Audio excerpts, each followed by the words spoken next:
Го следите неделното интервју на Слободна Европа. Во него гостин е председателот на Социјалдемократскиот сојуз на Македонија, Бранко Црвенковски. Господине Црвенковски, дали вие како лидер на најголемата опозицијска партија во Македонија ќе поддржите евентуален договор меѓу Груевски и Папандреу или меѓу владите на двете земји за името на Република Македонија, а другите прашања поврзани со идентитетот да се решаваат подоцна? Јас лично би посакувал кога би било можно да се дефинира и усогласи целиот пакет. Зошто? Ако прашањето за сложеното име кое што би се користело на меѓународен план, кое што е всушност најважно за Република Грција, биде решено веднаш на почетокот, а прашањето за идентитетот, кое што е пак најважно за Република Македонија, биде оставено за подоцна, тоа би можело да представува на одреден начин хендикеп за македонската страна. Меѓутоа, би сакал уште еднаш да го повторам, оној став на Социјалдемократскиот сојуз, кој што е веќе познат на целата македонска јавност, секое решение кое што води кон елиминирање на опасностите од блокада во декември во Брисел, а што е прифатливо за премиерот Груевски, ние ќе го поддржиме. Кои се ризиците ако другите прашања поврзани со идентитетот, односно јазикот и нацијата, како и опсегот на употребата, се остават да се решаваат подоцна? Ризикот е во тоа што всушност ние не знаеме како ќе се постави Грција во моментот кога ќе се разговара на таа тема. Значи, таа би го добила најважното за себе прашање, сложеното име за меѓународна употреба, а се уште би го задржала правото или можноста низ процесот на преговорите со Европската Унија да го употреби правото на вето, да не блокира или при отварање или при затварање на некои од главите кои што се преговараат. Тоа е еден ризик за кој што треба да бидеме свесни и сметам дека со една превентивна дебата на самиот почеток, со еден договор или разговор на таа тема, и тоа не само помеѓу премиерите или на билатерална основа, туку со некаков договор кој што би бил гарантиран и од меѓународната заедница, пред се од Обединетите нации под чиј чадор се водат тие преговори, би можеле да се осигураме од тој ризик. Има ли СДСМ конкретен предлог како да се надмине спорот побрзо, ако информациите од македонските владини извори се дека грчката страна сега поставува максималистички барања? Социјалдемократскиот сојуз не е ниту учесник, нити медијатор во преговорите. Од тука било каков конкретен предлог кој што би произлегол од наша страна, не само што не би помогнал, туку, еве да го потребам оној израз што владините представници често го користат, би можело и да го загрози процесот, или во најмала рака да представува повод за нови обвинувања од страна на актуелната власт кон Социјалдемократскиот сојуз, дека со тоа ја поткопуваме преговарачката позиција на Република Македонија. Со нашата позиција, со нашиот став, дека го поддржуваме премиерот Груевски во решавањето на овој проблем, ние всушност демонстрираме максимална конструктивност, тоа е она што ние можеме го направиме, се останато е во рацете на Груевски, се разбира вклучително и целокупната одговорност за конечниот исход од овој процес. Имавте повеќе средби со неколку клучни странски амбасадори во Македонија. Какви барања тие имаа од вас? Точно дека во последно време голем број од странските амбасадори во Република Македонија го посетија седиштето на Социјалдемократскиот сојуз. На тие средби тие не испоставија или не дефинираа никакви барања до СДСМ, ним нашите позиции и ставови им се добро познати, тие ги поздравуваат и ги поддржуваат. Она за што повеќе се интересира, сака да ги слушнат нашите предвидувања и анализи за развојот на состојбите во државата и се разбира за напредокот кој што е во меѓувреме постигнат во процесот на консолидирање и јакнење на Социјалдемократскиот сојуз. Дали на решавањето на спорот до 7 декември може да доведе до обиди за уривање на власта, кое би тргнало со дистанцирање на албанците од неа? Јас сметам дека ова е период во кој што сите, буквално сите во Република Македонија треба да се фокусираме на тоа како во декември во Брисел да постигнеме успех, да постигнеме победа, да не се соочиме со нов пораз. Имаме голема историска шанса пред нас, со една одлука, со еден потез, да станеме и членка на НАТО алијансата и да ги почнеме преговорите со Европската Унија, или со други зборови да ја обезбедиме и осигураме иднината на Република Македонија.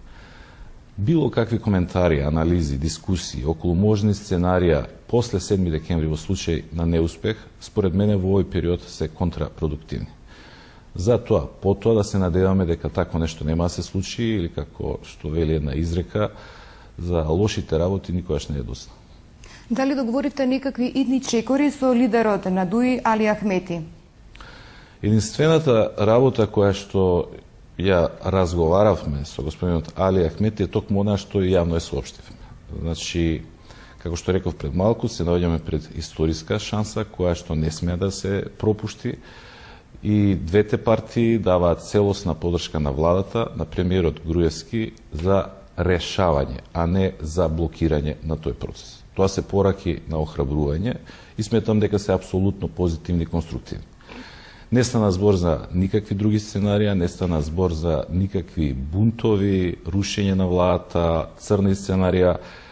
Сето тоа што се пласираше во јавноста е резултат и продукт на кујната на ВМРО ДПМН, односно на нивниот пропаганден штаб. Зошто го правеа тоа, јас не знам. Може би како вовет или увертира на она што следеше, тоа е писмото што Груевски го упати до своето членство и со кое повикува на конечна пресметка со сите оние кои што не мислат како него. Се разбира, и тоа писмо ќе остане без било каков ефект, барем во случајот на Социјалдемократскиот сојуз, таквите закани само не прават посилни и порешителни. Дали сте во некакви консултации со лидерот на ДПА Мендух Тачи? Па јас имав прилика во неколку наврати да се сретнам со господин Мендух Тачи, имам намера тоа да го правам и во наредниот период. И не само со него, туку се сретнав и со господинот Тимер Селмани. Сметам дека тој тип на комуникација е апсолутно нормален, примерен, потребен, корисен во едно демократско општество. Најмалку што ќе си дозволам е некој друг, а тоа се моите политички противници од ВМРО ДПМН, да ми одредуваат со кого треба и со кого може да се среќавам. Дали изјавата на функционер на ДУИ дека доколку не се реши спорот до 7 декември, албанците ќе влезат сами во НАТО и во Европската Унија, представува закана за можност од нов конфликт во Македонија? Или тоа се поединечни изјави кои немаат капацитет? Па тоа беше изјава на еден член на ДУИ, висок представник, меѓутоа сепак поединец. Јас ја оценив веќе претходно како крајно радикална и неприфатлива. Впрочем, и самата политичка партија многу брзо после тоа се огради од таа изјава, што е добро и што говори за една свест во самата партија во Демократската унија за интеграција, дека тоа не е патот кој што би одговарал било на македонците, било на албанците во Република Македонија. Меѓутоа, исто така, треба да бидеме свесни дека при подолготрајна блокада на нашите евроатлантски интеграции, можно е, ја не ведам дека тоа мора да се случи, меѓутоа можно е нашите сограѓани албанци да почнат се погласно да го поставуваат прашањето до кога заради нерешените историски и идентитетски прашања на македонскиот народ тие ќе жртвуваат својата европска и евроатлантска иднина. Тоа не мора да води кон конфликт, меѓутоа може да представува еден генератор на постојани тензии, недоразбирања, намалување на меѓусебната доверба. За нас процесот на евроатлантско интегрирање е исто така битен и значаен, затоа што сме поблиску до Брисел, што сме повеќе интегрирани кон Брисел, толку повеќе сме интегрирани внатре во македонското општество. Од каде оптимизам дека ќе ја вратите вашата партија на власт? По 3 години СДСМ не успеа посериозно да се приближи до гласачите, а последните анкети покажуваат дека вашата партија има низок рейтинг. Па прво морам да кажам дека Социјалдемократскиот сојуз од изминатите 3 години е сосема различен од Социјалдемократскиот сојуз кој што го создаваме и градиме во овие 5 месеци. Се работи за нов СДСМ, со нова, исклучително квалитетна политичка партиска програма, со многу нови луѓе кои што внесоа голем ентузијазам, нова енергија во партијата, со нов начин на функционирање. Ние сме секојдневно низ државата, ги посетуваме сите градови, населени места, се среќаваме со граѓаните, ги запознаваме со нашите програмски определби. Граѓаните го препознаваат тоа, поддршката на партијата од ден во ден се зголемува. Верувам дека многу скоро тоа ќе се покаже и на анкетите, говорам за оние објективните анкети. Со еден збор, убеден сум, уште повеќе отколку порано, дека на следните парламентарни избори Социјалдемократскиот сојуз ќе победи. Ви благодарам на разговорот. Го следете неделното интервју на Слободна Европа. До гледање.